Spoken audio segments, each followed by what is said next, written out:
I pledge allegiance to the flag of the United States of America and to the republic for which it stands, one nation, under God, indivisible, with liberty and justice for all.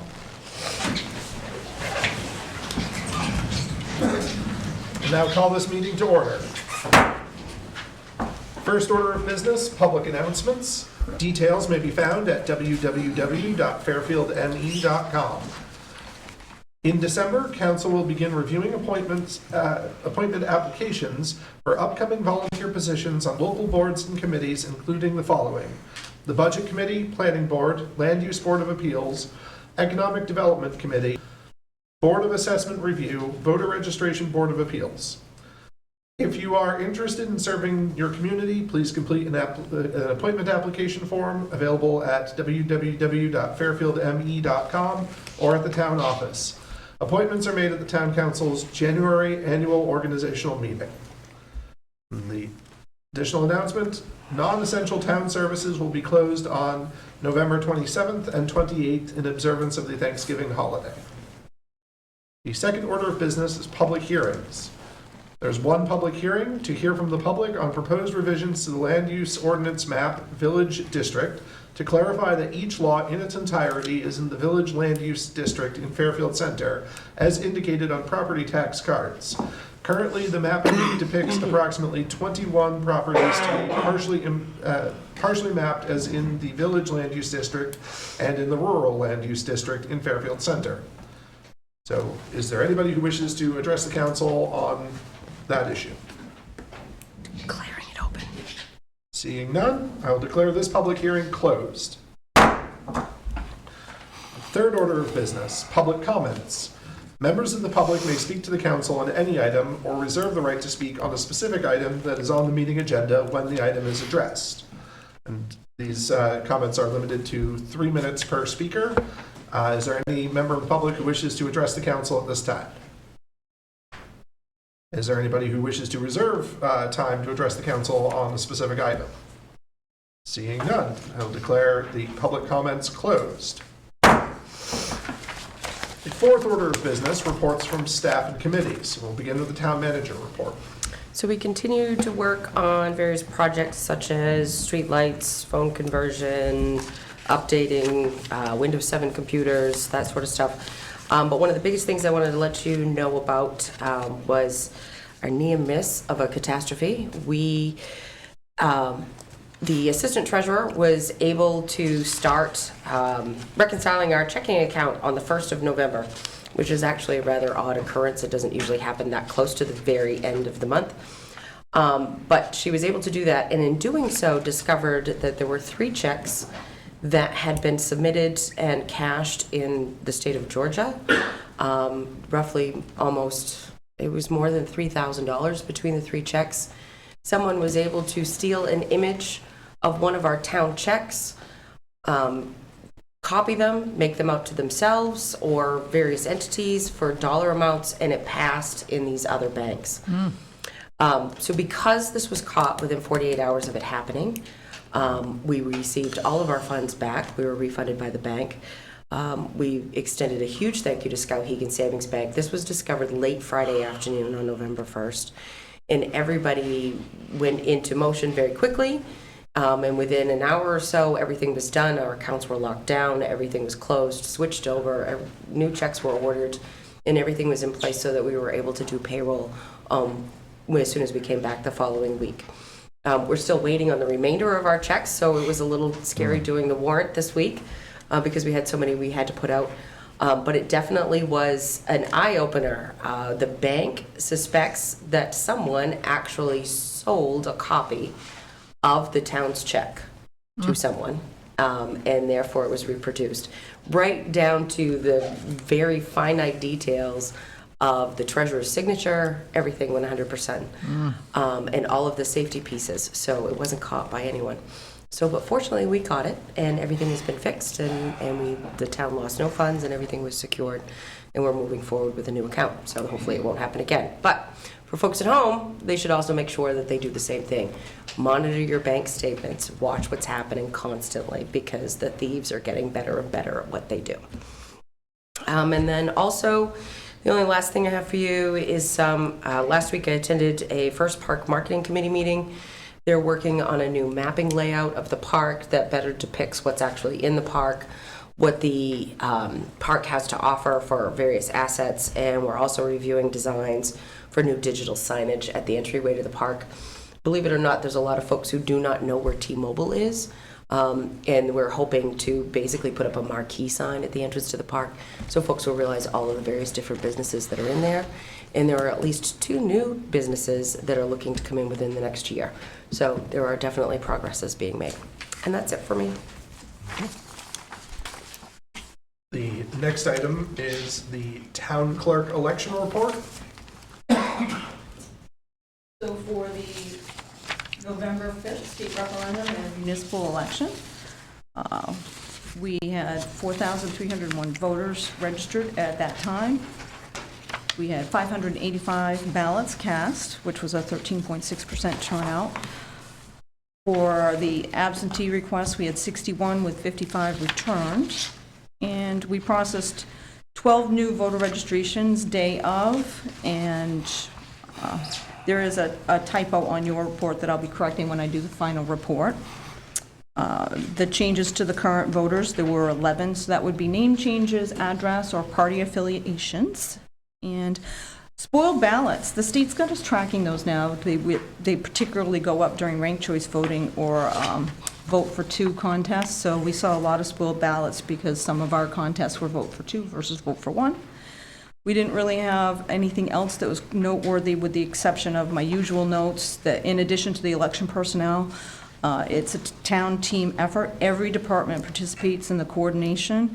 Well done by all, and the collaboration is, as always, greatly appreciated.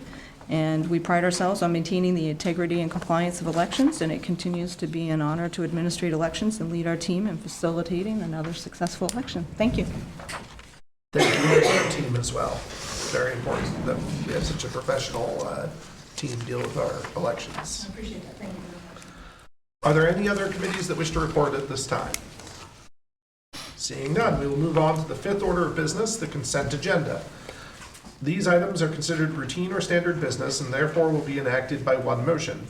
There will be no separate discussion of these items unless a council member so requests prior to consideration of this portion of the agenda, in which event the item will be removed from the consent agenda and considered sequentially on the agenda. The items are item 19-105, order that the Fairfield Town Council hereby waives the reading of and accepts the minutes for meeting number 19-19 held on October 23rd, 2019. Item 19-106, order that the Town Council hereby approves the Treasurer's warrant number 28 in the amount of $575,681.90.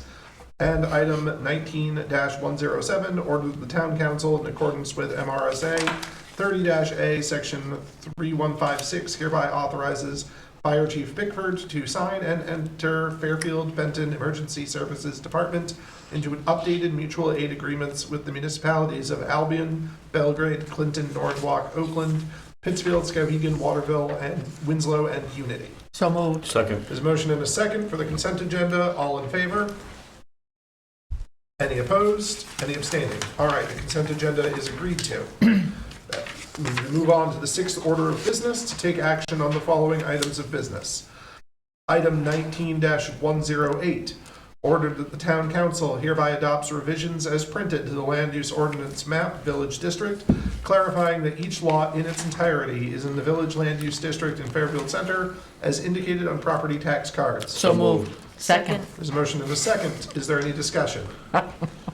We dealt with this at our meeting, our last meeting, with respect to the plotting was cutting through several properties, and this is just bringing everybody's property into one district or the other. Correct. As opposed to two separate different different districts for lots. All right. Is there any further discussion? Seeing none, all in favor? Any opposed? Any abstaining? That motion carries. Item number 19-109, ordered that the Town Council hereby confirms the Town Manager's appointment of Dakota Wilhoit as police officer for the remainder of a 1-year term set to expire on the date of the 2020 council annual organizational meeting. So moved. Second. There's a motion and a second.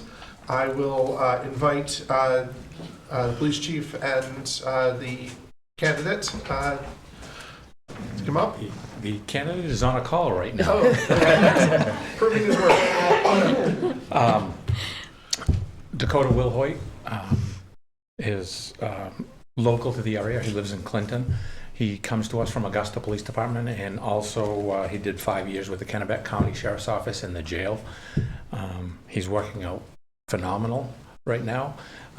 We just had another officer resign, and it appears that he will flow right into that officer's shift and take over patrol. So with his full-time hire, that still leaves us 2 officers down, 2 full-time officers down. So we're still struggling to find applicants, and we've had very few since August. But the ones we have had have turned to other departments. So he's, like I said, he's working out very well. We're very happy with him. Unfortunately, he can't be here right now because he's tied up. Doing his job. Doing his job. Anyone have any questions or further discussion? No. Seeing none, all in favor? Any opposed? Any abstaining? That motion carries. We can try to make sure he gets to another meeting, so to meet the council at a later date too. Okay. So. Thank you. Item number 19-110. Ordered that the town council hereby confirms the town manager's appointment of Jarrett L. Hill as reserve police officer for the remainder of a 1-year term set to expire on the date of the 2020 town council organizational meeting. So moved. Second. There's a motion and a second. I would invite Mr. Hill. I won't make you speak unless you want to. This is Jarrett Hill. He's local to town. Very well liked by the officers in the department. He is a Unity College student, and as you know, we do very well with Unity College students. He will be our 3rd Unity graduate when he graduates, which is going to be, what, in May of this year? May 3rd. May 3rd of this year. But he's local to town. He's doing very well. Just started the FTO program, and he'll be working for us part-time. I know this is probably a self-evident question, but what do you study? Conservation law. Okay, excellent. Does anyone else have any other questions or further discussion? No. All right, seeing none. All in favor? Any opposed? Any abstaining? All right, that motion carries. Congratulations. Item number 19-111, ordered the town council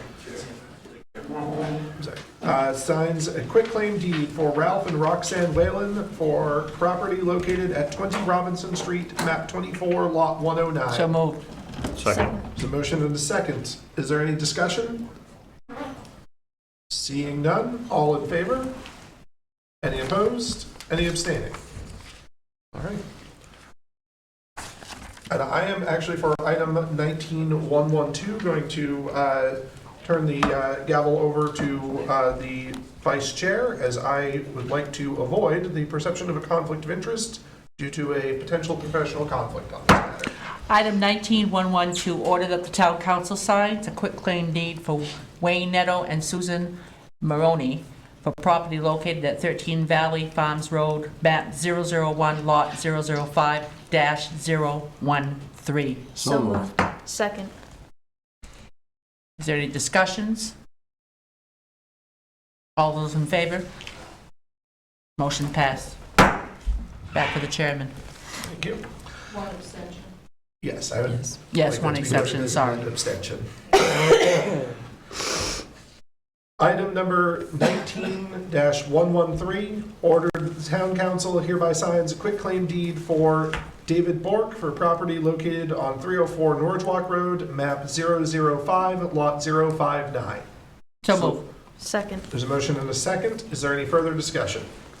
Seeing none, all in favor? Any opposed? Any abstaining? All right, that motion carries.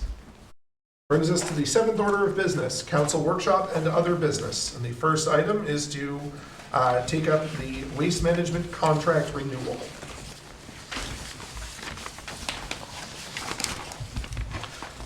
I would invite the town manager to give us an overview of this contract. So 2 years ago, the municipality opted to go, when our contract with PERC expired, we negotiated a contract with Waste Management for folks to be able to take their trash to their back gate transfer station located off the airport road. That contract will expire in April of 2020. So this is just an extension of that contract for 3 years. A slight change in the fees, whereas the ticket fees would go to $1.75, which is currently what the townspeople are paying. Our fees went up last year to $1.55, and we went to $1.75 in the hopes that would carry us for a while, but they are now up to $1.75. This relationship with Waste Management is very different than all of the relationships that Waste Management has with its municipalities.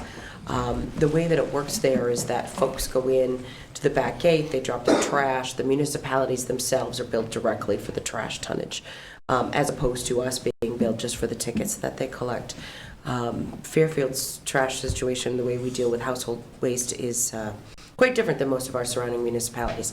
The fees for using the front gate for bulky construction demolition debris would also increase, and so would just the straight tonnage prices for regular municipal solid waste. Folks who use a commercial hauler, those haulers negotiate their own contracts with the waste company.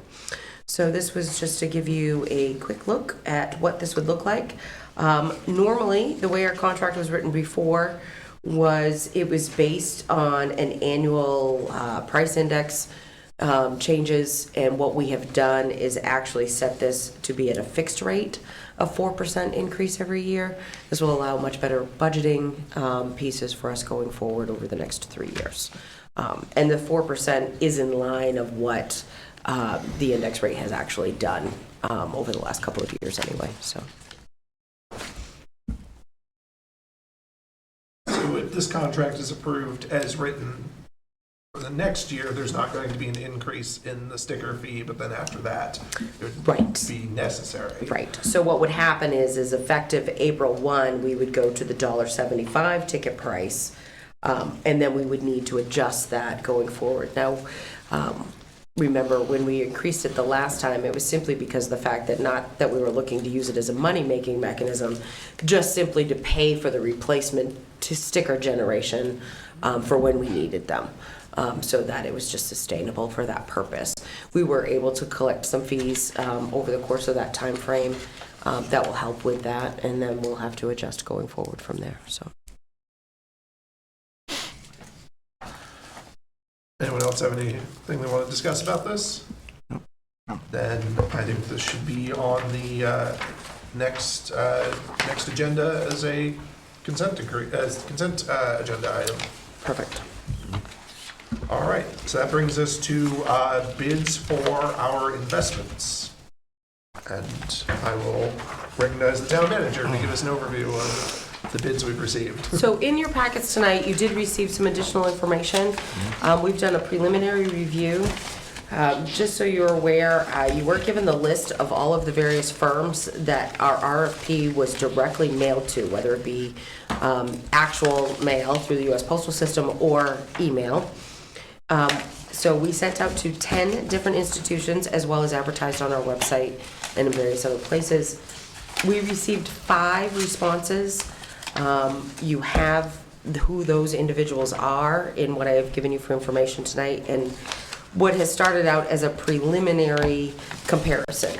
It's very difficult with these firms to compare apples to apples, but what we're looking for is, of course, someone who understands the intricacies in which you invest municipal funds. We have to invest our funds very differently than, say, any individual would with any investment broker. They have a certain amount of protections because, of course, they are public funds. We're also looking at their fee structure. How much will it actually cost us going forward? I've been looking at things such as experience. How long have these firms actually worked with municipalities? Who are the municipalities and folks that they're working with? These are all 5 of these are very reputable companies. They work with some very big names and have had some pretty long careers with other municipalities as well as other nonprofit organizations. So We've just started this.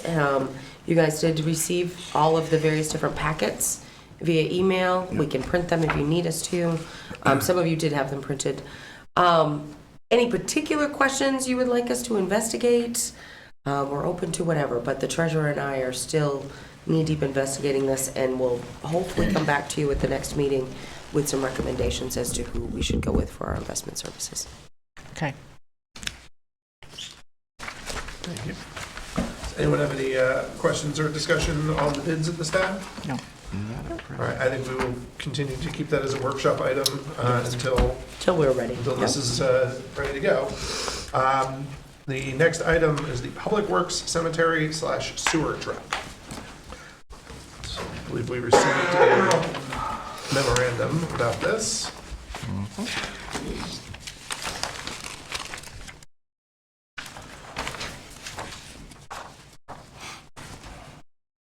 So, do you want to give an overview of Yes, this so, matter? and the Public Works Director is here as well this evening, so to help out with this item. Based upon, you should have received in your packet a memo regarding the 2008 Ford F-350, which is typically our cemetery sewer truck. It currently has had a fuel pump failure, which has an estimate of around $9,500 to repair. Ow. So we started looking into whether or not this 2008 truck was worth putting almost $10,000 into, and what that would look like. So what we've done, we did some preliminary, the Public Works Director did some preliminary investigation. He could probably answer your questions a little bit better than I about what it would take to actually purchase a new truck. As you can see, it's somewhere between $52,500 to $46,700 for a replacement, which is probably going to be better than the $10,000 repair. But we wanted to have that conversation with the council before we moved forward. So I did have one question about this. So this was slated for replacement in 2022.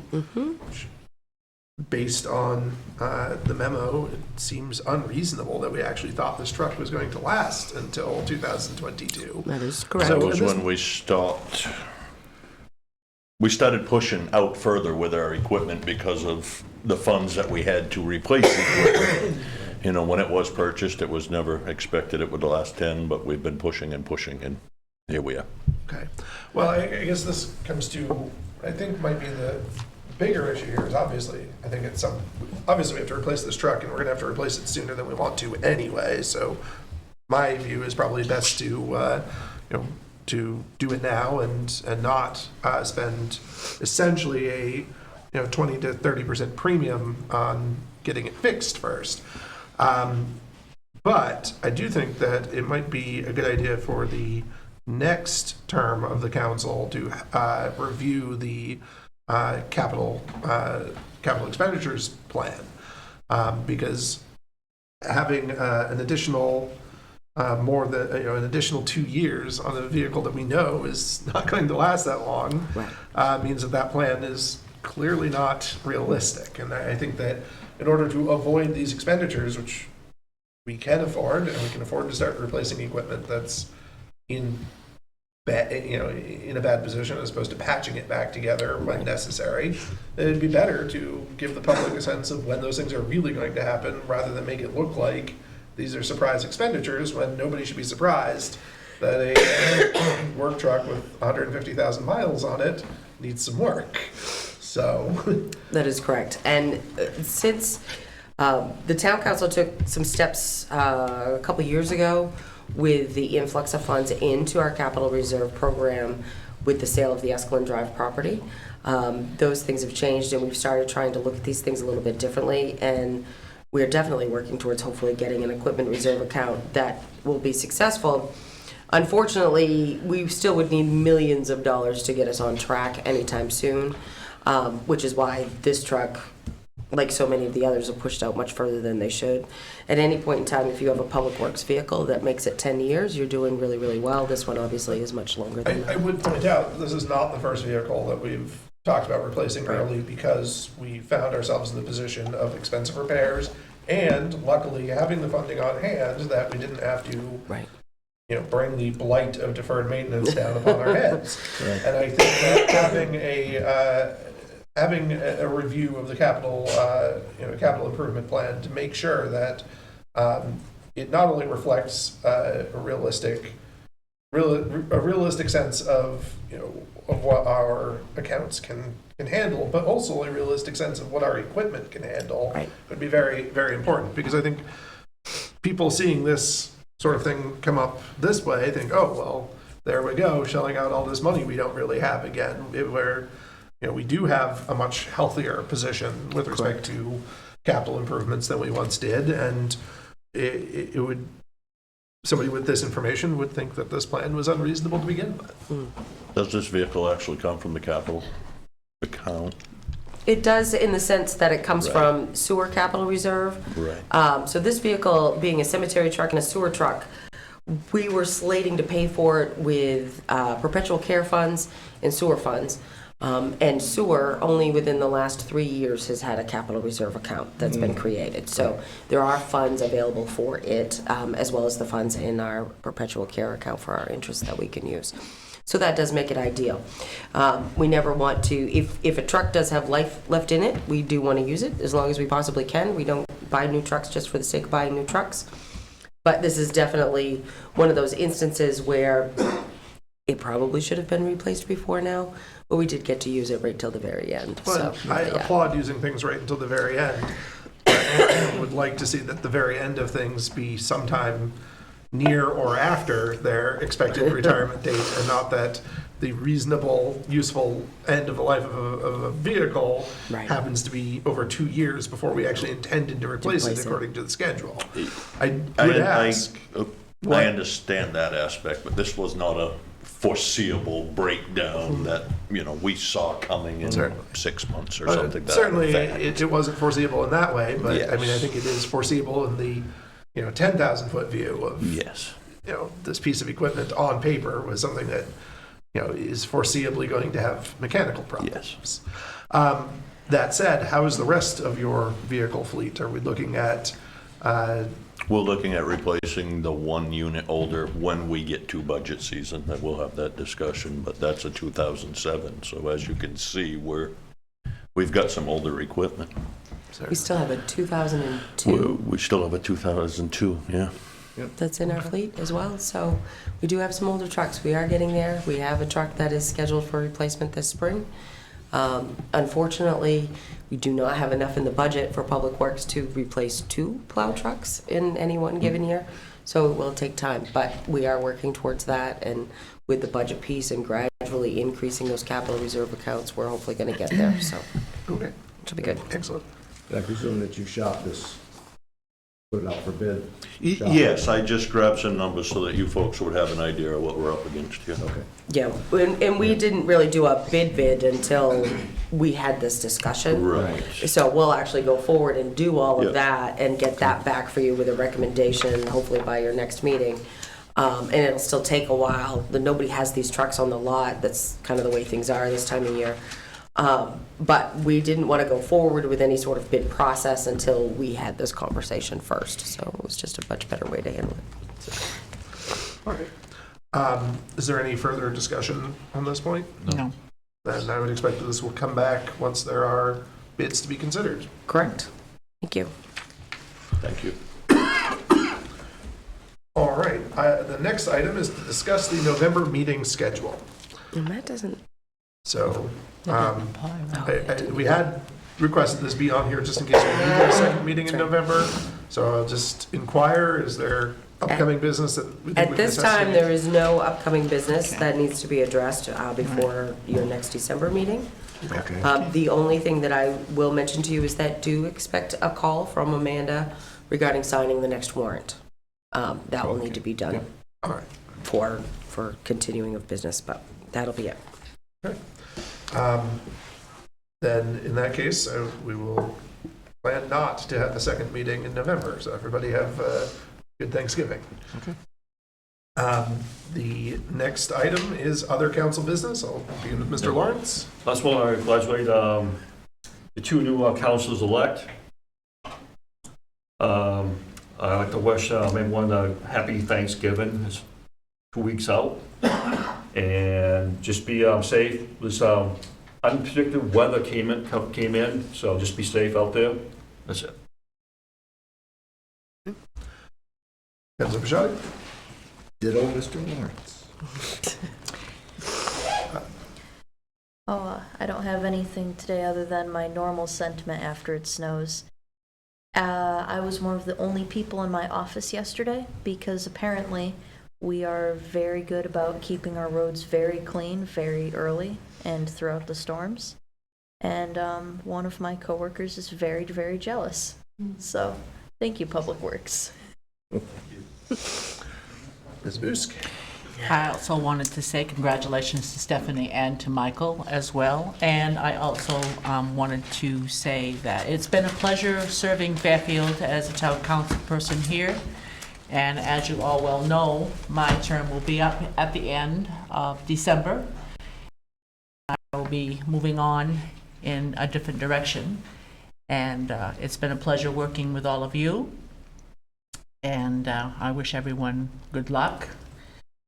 And a happy Thanksgiving, a Merry Christmas, and a great New Year. And that's about all I need to say too, I guess. All right, so I would also like to extend my congratulations to our newly elected councilors, and my term will also be up at the end of this year, so I am happy to be able to hand off my position on this council to such a competent team for next year. So I'm very happy about that.